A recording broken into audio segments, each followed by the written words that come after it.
As Matthew said, my name is Kyle Spencer, and my talk today is about our journey to sustainability and independence. And when I was creating this presentation, it took many different shapes, and I realized ultimately that it would be more interesting to sort of tell the story of the UIXP overall. And we've seen a lot of sort of high-level data slides on the state of the internet in Africa and infrastructure and so on, but this will be a bit more of a deep dive into sort of what can happen on the ground when trying to build some of this infrastructure, and in our case, an internet exchange point. So our story begins in 2001 in a ventilation shaft.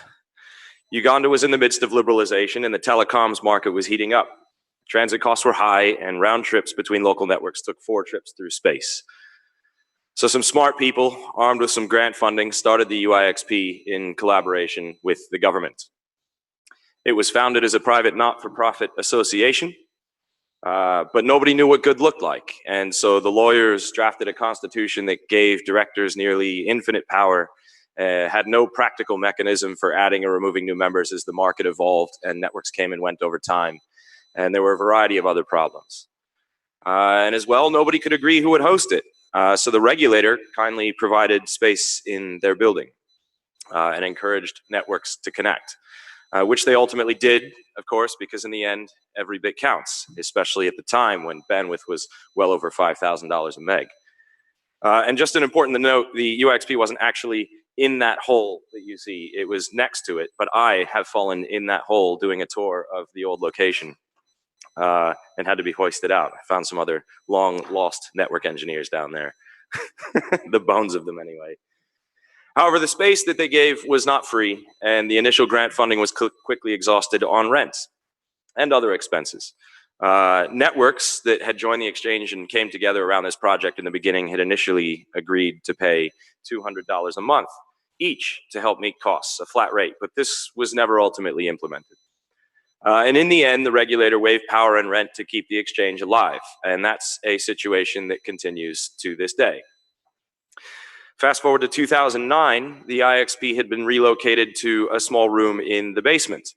It still wasn't pretty, but it was a significant upgrade from the ventilation shaft, so happy days. However, by this time, the governance model that we were mentioning had some problems before had broken down. New networks had come and gone in the market, some had bought others, there was aggregation and more competition, and no update to the legal roster. So the association model was breaking down because a lot of the guys who were at the exchange didn't have a vote or any legal say in company governance, etc. And there were other problems. The exchange had also succumbed to infighting between the directors and the community. There were a lot of factions and a distrust. And the regulator by this time had lost much of its institutional memory. And the UIXP to them was all but forgotten. It was stagnant and unmanaged. It was a mess. And this is when I got involved along with a close friend, Simon Bass, who's now working with Amazon. We only knew of the exchange's existence and what it was and its function because the work we were doing in Uganda at the time relied on inter-network traffic. And we grew tired of fighting with our ISPs to send some engineer down there every day to hack it back together. So we became aware of its national importance and we began voluntarily maintaining it. We were doing other work in the community at the time, like the Uganda Linux user group, and so we thought, why not take this on too? So we organized a rebuild. You can see Patrick Akui, who's in this room, in that picture as well. That's us at 6 in the morning with Red Bulls trying to do this job. We sent ourselves to AFNOG, learned about BGP, and organized donations. The graphs went up and to the right. We earned the trust over time of the community and convinced the directors to hand over power. We held a vote and were elected along with 2 other members of the community. Our mandate primarily was to reform the governance model as well as continuing to develop the exchange. But this is where things go off the rails. One of the original directors decided to stonewall the transition of power, and for 4 years we managed the internet exchange and paid for its expenses out of our pockets while trying to push the legal process forward. We were unable to deliver on our mandate of governance reform as we had no legal authority and no resources. Meanwhile, submarine cables started landing in East Africa and internet penetration exploded.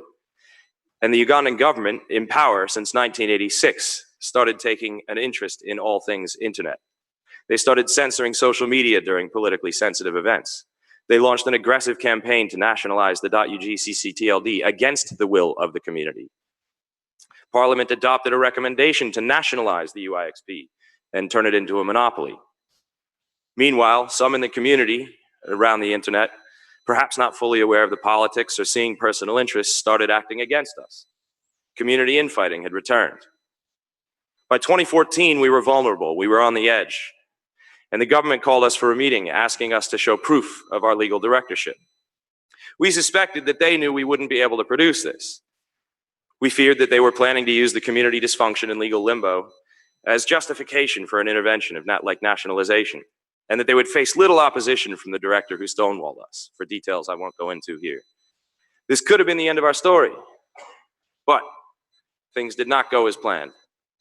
We found a way to work around the obstructive director, which involved the help of another director and a personal promise to fight nationalization. The legal transition was completed 1 day before our meeting with the government. When we laid those documents proving our directorship on the table, jaws dropped. Faced with forced expropriation, the government backed off, or so we thought. Hostile attacks began almost immediately. I was taken out to dinner one night by a senior government official and told that he wanted to be on the board along with other members of the government, and if I didn't do that, he would have to do things that would make me hate him. I politely declined and said that we each have a role to play, but I can't give you that. And then suspicious crimes started occurring. My day job back in 2014 was working with the UN at an innovation lab run by UNICEF in Kampala. We would prototype technology and software that the UN would then pilot and deploy potentially throughout the globe. One morning, after Easter weekend, I went into my office. The day began like any other. Just to give you the scene, the Innovation Lab is a building within a larger compound of the UN's, and it has other UN offices inside of it. And I walk into the Innovation Lab, into my office, go to open up my desk to get my work laptop, and it falls apart in my hands.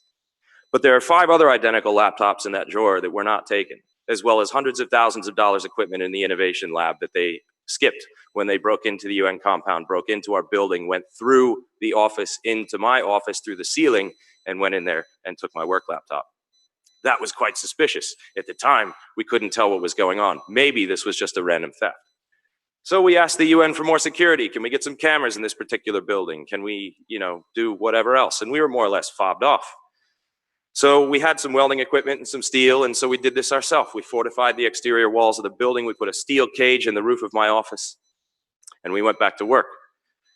And then Christmas, the same year, it happened again, except this time they had to cut through the steel exterior of the building, break back the cage in the ceiling of my office, and again, they only took my work laptop. So you think the UN, having one of their staff being a victim of such a crime, might help. But instead, I get a phone call from a senior UN official saying, Kyle, we love you, but you're a risk to our reputation with the government, and if you don't resign, the country office is going to force you out. I was called negligent in the security report that the UN put together, and they tried to charge me for the laptop, which created staff protests and infighting within there because everybody knew what had happened. A little odd. Anyway, we kept working. We held the first legal AGM in the UIXP's history. We raised the need for governance reform and financial sustainability. We drafted a new constitution and proposed it to the community. Sadly, after all the clamor, got no feedback. And how can we implement a democracy if nobody is willing to participate? Should we shelve this project until we could get more buy-in? We hoped, perhaps in the future, if we could implement fees, that this would generate the buy-in we needed to start this process again. By 2014, we had also fought for and won more space in the basement. This is us in the middle of the night, again, trying to move all that equipment into an adjacent space that we had built that was much nicer. That was a hard battle, but the government ultimately gave it to us. And that's what allowed us now to host CDNs and other equipment that we just didn't have the capability to do before. That's the exterior of that room. Hostile attacks continued. I'll spare you the details. Complicated chess games with various agencies of the government. One day they're your friend and the next they're your enemy, but they're also enemies and friends with each other, and so you have to play them off to delay and survive. Community discord continues, sometimes encouraged by the government in meetings behind our backs that we weren't invited to, that we only found out about through leaks. But we persevered. By 2017, we had a major increase in networks and traffic, multiple CDNs, etc. We've got fresh volunteers. Both of these guys are in this picture in this room. That's Brian and Dearmood. Actually, I'm not sure if Dearmood's here, but if you're here, yep, there you are. Say hello to these guys. We retired our first rack and switch. We retired our first rack and switch and donated it to the Uganda Museum, and we're helping them build a telecommunications section. But growing pains. As demand for our service grew over time, so did our need for resources. We've got 28 networks connected now. They exchange 6 gigs of traffic in a high transit cost environment. This is critical. We have insufficient power infrastructure. We haven't been able to upgrade because we've never charged for the service and have no money. So we've had to put new CDNs, for example, on hold since 2017. No ability to acquire equipment. No ability to pay import taxes even for donations because we can't get exemptions. No ability to expand into another facility, so we're stuck in the government building, which is, you can now tell, is a little awkward. We have external debt because we owe lawyers for years worth of work trying to reform the governance model and fend off some of these other attacks. I paid for most of those, but there's a few that I didn't, and that just can't be the model. So can't do this forever. We've got increasing time requirements, volunteers that have day jobs, which limits their availability, and we can't pay their salaries. So we've reached a scale, basically, that can't be sustained without a regular source of monetary income. This became critical in 2017. So we looked for a solution. We looked at sustainability models around the world.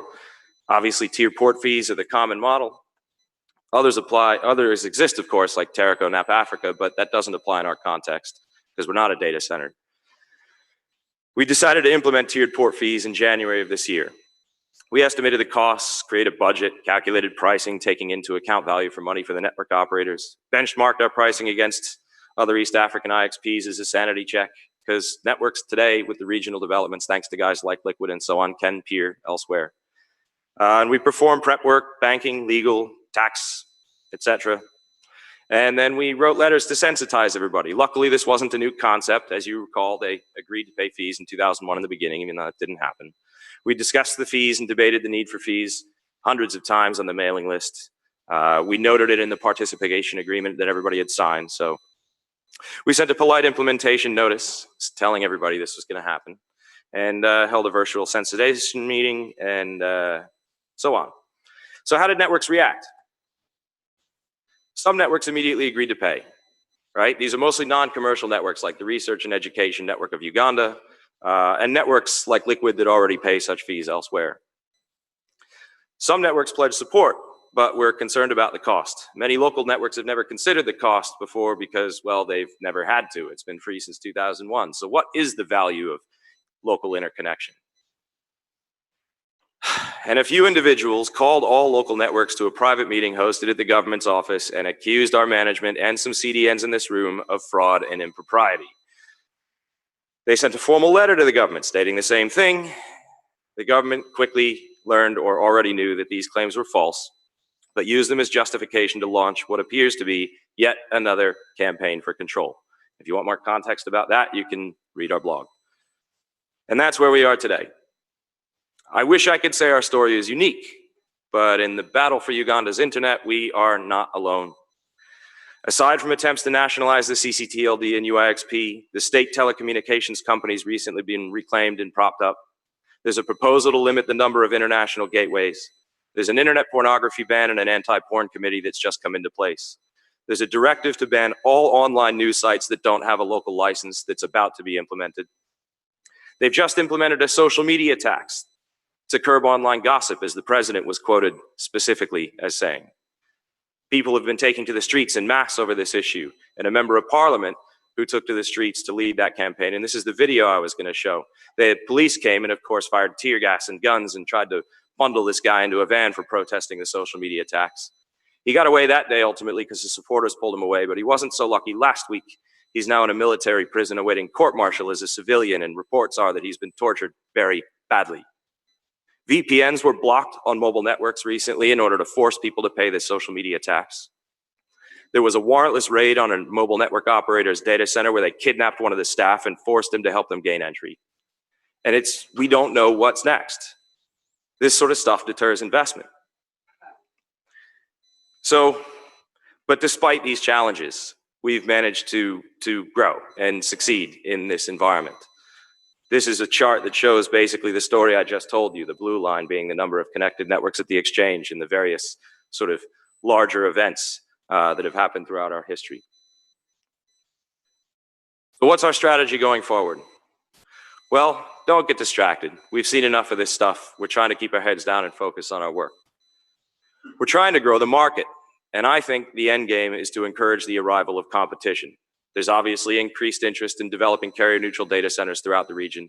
One has just broken ground in Uganda.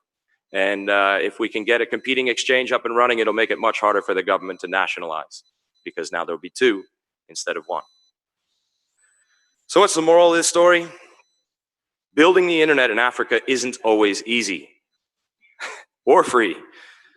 Some of us face massive challenges and live under constant threat. But there's hope and progress. And if we continue to work hard together, we can build a better future. Thank you.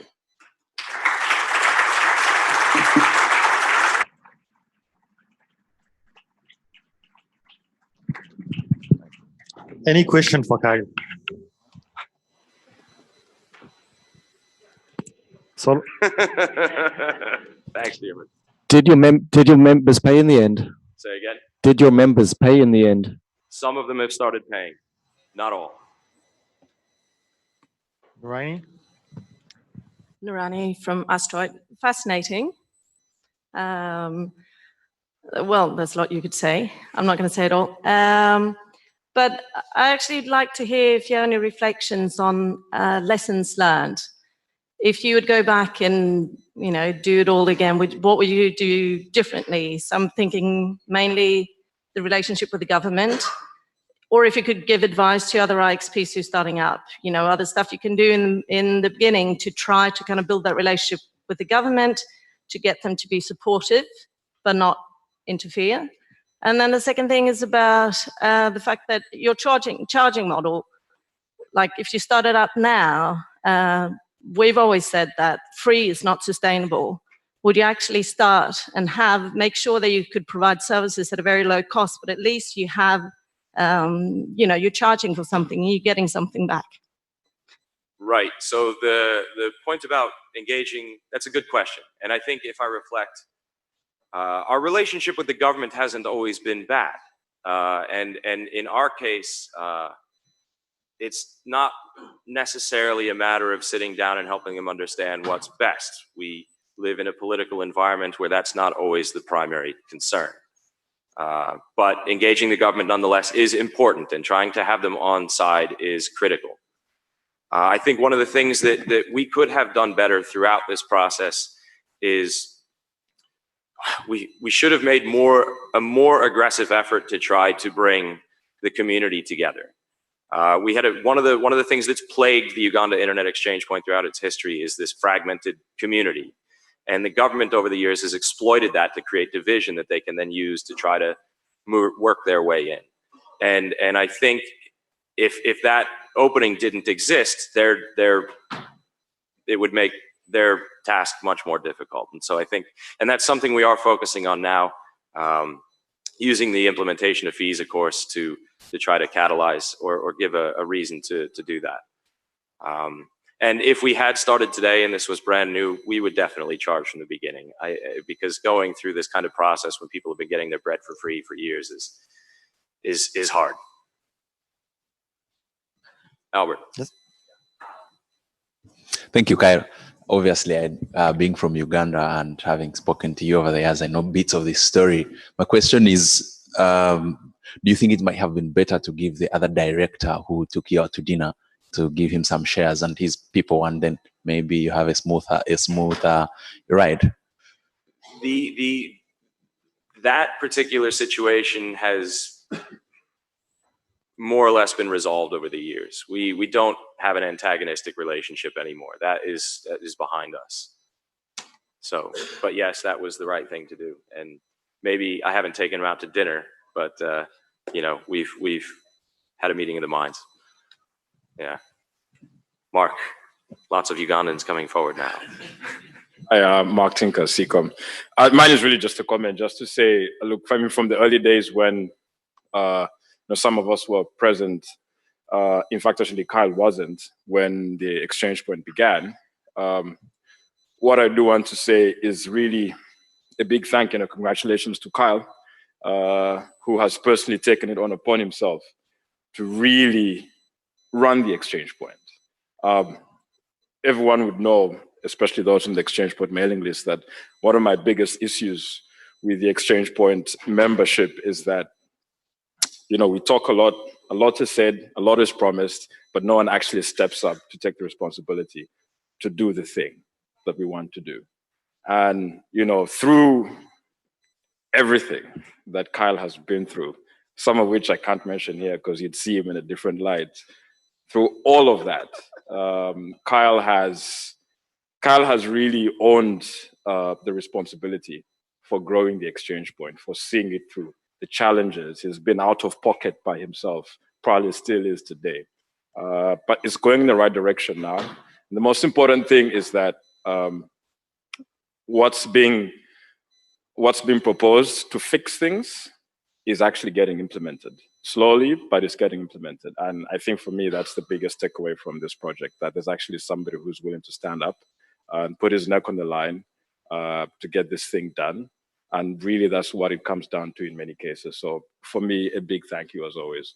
Thank you.